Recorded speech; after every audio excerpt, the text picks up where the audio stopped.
I am so glad you are here. I'm Liz from Megas Books and Herbs in Minneapolis and online at megasbooks.com.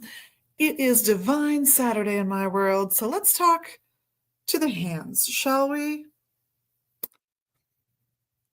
You have a hand that is more dominant that you tend to use for writing, and in palmistry, that matters. You have a hand that you use less.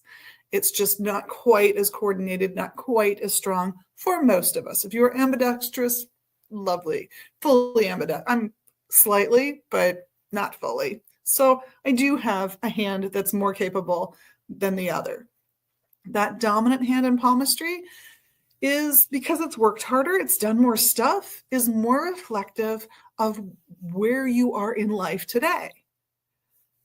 And the hand that is not quite as well coordinated, not quite as dominant, that has more to do, because it's done less work, with where you're coming from, how you were brought into the world.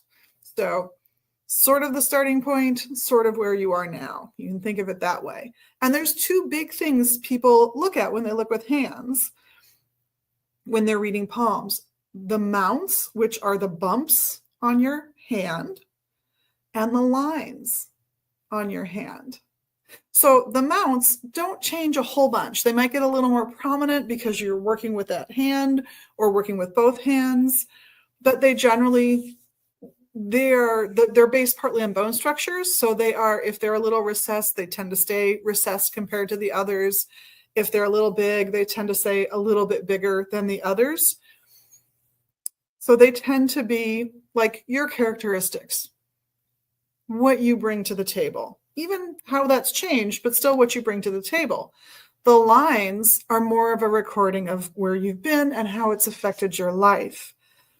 So when you are looking at your hand, now I will freely admit, okay, here's a good look.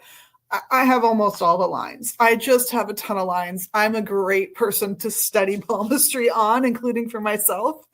But as you look, you're going to notice three lines that almost everybody has. There's one that comes onto the palm from the pinky side and goes across. There's one that starts on the thumb side a little lower that goes across. And there's one that starts near the bottom and kind of wraps, can I do it? Looking at it, wraps around your thumb. Kind of goes from here to almost off your palm into your wrist. You can think of this one as your life, your intellect, your relationships, and people vary a little bit on that. So kibitz in the comments, please. And I will get more into those lines and the other lines on the palm in the next several weeks, because this is just a 5-minuter. But look at the overall shape of the hand, and then look and see where those mounts get big and where they're a little more recessed. Like you can see on my hand, this is the larger mount. This is the larger mount. These two are not as present. They're just not, no matter how you look at it. You feel these more than you feel these if you go across here. How big this one is matters. How big this one is matters. They're all assigned to planets. They all mean something for who you are as a person. And then pay attention to those lines, not just the lines themselves, but even little variations in those lines. Do they sort of feather out? Do they have lots of little wispy things coming off of them? Are they crossed anywhere so that the line has maybe a star on it, something with 5, 6, 7, or even 8 lines?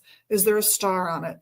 Is there a simple cross where it's just 2 lines? Those little shapes we'll be getting into, they all matter when you're reading somebody's palm. And it's sort of amazing what you see. And palmistry is one of those arts that's from everywhere. Everybody pre-television has gotten a little bored and spent some time going, I wonder why my hand does that and yours doesn't, or why your hand does that and mine doesn't. So they look and they start to associate meanings, and the meanings start to coalesce into a system. And so you have different places in the world that take palm reading as an art form. And we'll explore those in the coming weeks. Well, on behalf of myself and the rest of the crew here at Megas Books, thank you so much for tuning in. leaving those comments, those likes, for just being the best magical you can be. You know we love that. And we love you. Have a wonderful week and blessed be.